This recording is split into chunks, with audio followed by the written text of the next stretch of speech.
ಹುಬ್ಬಳ್ಳಿ ಧಾರವಾಡ ನಗರದಲ್ಲಿ ಕಾನೂನು ಬಾಹಿರ ಪ್ರಾರ್ಥನೆ ಮತಾಂತರ ಆರೋಪ ಕ್ರಮಕ್ಕೆ ಮುತಾಲಿಕ್ ಆಗ್ರಹ. ಹಾಯ್ ಹಲೋ ನಮಸ್ಕಾರ, ಸುಪ್ರೀಂ ಟಿವಿಗೆ ಸ್ವಾಗತ.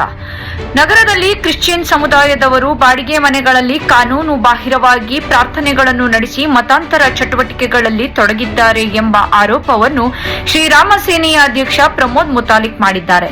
ನಗರದಲ್ಲಿ ನಡೆದ ಪತ್ರಿಕಾಗೋಷ್ಠಿಯಲ್ಲಿ ಮಾತನಾಡಿದ ಅವರು, ಹುಬ್ಬಳ್ಳಿ ಧಾರವಾಡ ನಗರದ ವ್ಯಾಪ್ತಿಯಲ್ಲಿ 112ಕ್ಕೂ ಹೆಚ್ಚು ಮನೆಗಳನ್ನು ಬಾಡಿಗೆಗೆ ಪಡೆದು ಪ್ರಾರ್ಥನೆ ನಡೆಸಲಾಗುತ್ತಿದ್ದು, ರೋಗ ನಿವಾರಣೆ ಹೆಸರಿನಲ್ಲಿ ಹಿಂದೂಗಳನ್ನು ಮತಾಂತರ ಮಾಡುವ ಪ್ರಯತ್ನಗಳು ನಡೆಯುತ್ತಿವೆ ಎಂದು ಆರೋಪಿಸಿದರು.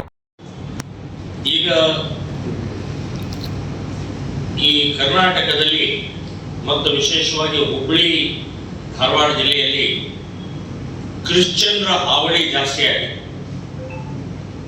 ಮತಾಂತರ ಮಾಡುವಂತಹದ್ದು, ಮನೆಗಳನ್ನ ಒಡೆಯುವಂಥದ್ದು, ಗಂಡ ಹೆಂಡತಿನ ಬೇರೆ ಮಾಡುವಂಥದ್ದು, ಅಪ್ಪ ಮಕ್ಕಳನ್ನ ಬೇರೆ ಮಾಡುವಂಥದ್ದು, ಇದು ವ್ಯವಸ್ಥಿತವಾಗಿ ಈ ಜಿಲ್ಲೆಯಲ್ಲಿ ಬಹಳ ದೊಡ್ಡ ಪ್ರಮಾಣದಲ್ಲಿ ನಡೀತಾ ಇದೆ. ಸೊ ಇದಕ್ಕೊಂದು ಶಾಂಪಲ್ ಅಂತ ಹೇಳಿ ಇವತ್ತು ಜಗದೀಶ್ ಹರಿಜನ್ ಇವರು 2020ರಲ್ಲಿ ವಿನಯ ಎಡ್ವರ್ಡ್ ಅನ್ನುವಂತ ಒಬ್ಬ ಹುಡುಗಿ ಜೊತೆಗೆ ಮದುವೆ ಆಗ್ತಾರೆ, ಪ್ರೀತಿಸಿ ಮದುವೆ ಆಗ್ತಾರೆ. ಅವಳು ಆಲ್ರೆಡಿ ಒಂದು ಮದುವೆ ಆಗಿ ಡೈವರ್ಸ್ ಕೊಟ್ಟು ಒಂದು ಮಗು ಇರುತ್ತೆ. ಆದರೂ ಅವಳಿಗೊಂದು ಆಧಾರ, ಅವಳಿಗೊಂದು ಜೀವ, ಅವಳಿಗೊಂದು ಸಂಸಾರ ಕೊಡಬೇಕು ಅಂತ ಹೇಳಿ ಇವರು ಅವ್ರಿಗೆ ಮದುವೆ ಆಗಿ ಒಂದು ಮಗು ಆಗುತ್ತೆ. 2 ವರ್ಷ ಸುಖವಾಗಿರ್ತಾರೆ, ಸಂಸಾರ ಎಲ್ಲ ಚೆನ್ನಾಗಿರುತ್ತೆ. ಹಿಂದೂ ಪದ್ಧತಿ ಪ್ರಕಾರನೇ ಮದುವೆ ಆಗ್ತಾರೆ. 2 ವರ್ಷ ಹಿಂದೂ ಪದ್ಧತಿ ಪ್ರಕಾರನೇ ನಡ್ಕೊಳ್ತಾಳೆ. 2 ವರ್ಷದ ನಂತರ ಅವಳು ಯಥಾ ಪ್ರಕಾರ ಮೊದಲನೇ ಗಂಡನಿಗೆ ಹೇಗೆ ಟಾರ್ಚರ್ ಕೊಟ್ಟಿದ್ಲೋ ಹಾಗೆ ಇವನಿಗೂ ಕೂಡ ಟಾರ್ಚರ್ ಕೊಡಕ್ಕೆ ಸ್ಟಾರ್ಟ್ ಮಾಡಿದೆ. ಇದು ಪ್ಲಾನ್. ಈ ರೀತಿ ಮದುವೆ ಮಾಡ್ಕೊಳ್ಳೋದು, ಆಮೇಲೆ ಟಾರ್ಚರ್ ಕೊಟ್ಟು ಕ್ರಿಶ್ಚಿಯನ್ರ ಮತಾಂತರ ಮಾಡುವಂತ ಒತ್ತಾಯ, ಇದೆಲ್ಲ ಮಾಡೋದು. ಇದಕ್ಕೆ ಚರ್ಚ್ಗಳು ಬೆಂಬಲ ಇದ್ದಾರೆ, ಪಾದ್ರಿಗಳು ಬೆಂಬಲ ಇದ್ದಾರೆ. ಈ ವಿನಯ ಎಡ್ವರ್ಡನ ತಾಯಿ ಮತ್ತು ಈ ಅಕ್ಕ ಕೂಡ ಇದಕ್ಕೆ ಪೂರ್ಣ ಸಪೋರ್ಟ್ ಆಗಿ ನಿಂತಿದ್ದಾರೆ. ಇದೇ ದಂಧೆ, ಇದೇ ಉದ್ಯೋಗ.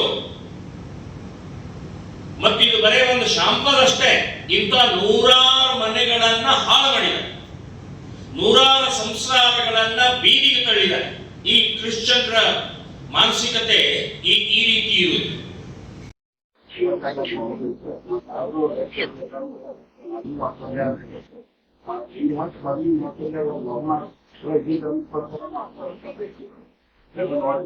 ಚಾಮುಂಡೇಶ್ವರಿ ನಗರದಲ್ಲಿನ ಮಾದಿಗ ಸಮುದಾಯದ 324 ಮನೆಗಳ ಪೈಕಿ ಸುಮಾರು 180 ಮನೆಗಳು ಮತಾಂತರಗೊಂಡಿದ್ದು, ಆ ಪ್ರದೇಶವನ್ನು ಕ್ರಿಶ್ಚಿಯನ್ ಮಯ ಮಾಡಲು ಪ್ರಯತ್ನಿಸಲಾಗ್ತಾ ಇದೆ ಎಂದು ಅವರು ಹೇಳಿದರು.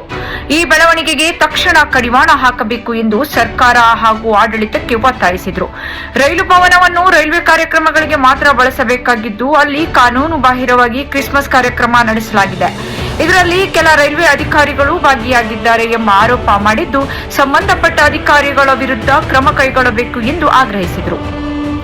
ಇದೇ ವೇಳೆ 59 ಮತ್ತು 61ನೇ ವಾರ್ಡ್ ಕಾರ್ಪೊರೇಟರ್ಗಳು ಚರ್ಚ್ ಸಂಪರ್ಕ ಹೊಂದಿದ್ದಾರೆ ಎಂಬ ದಾಖಲೆಗಳಿದ್ದು, ಎಸ್ಟಿ ಕೋಟಾದಡಿ ಸದಸ್ಯರಾಗಿರುವ ಹಿನ್ನೆಲೆಯಲ್ಲಿ ಅವರ ಸದಸ್ಯತ್ವವನ್ನು ರದ್ದುಪಡಿಸಬೇಕೆಂದು ಒತ್ತಾಯಿಸಿದರು. ಇದಲ್ಲದೆ ಮತಾಂತರಗೊಂಡು ರೈಲ್ವೆ ಇಲಾಖೆಯಲ್ಲಿ ಕೆಲಸ ಮಾಡುತ್ತಿರುವವರ ಕುರಿತು ಹಾಗೂ ರೈಲ್ವೆ ವರ್ಕ್ಶಾಪ್ಗಳಲ್ಲಿ ನಡೆಯುತ್ತಿರುವ ಚಟುವಟಿಕೆಗಳ ಬಗ್ಗೆ ಸಮಗ್ರ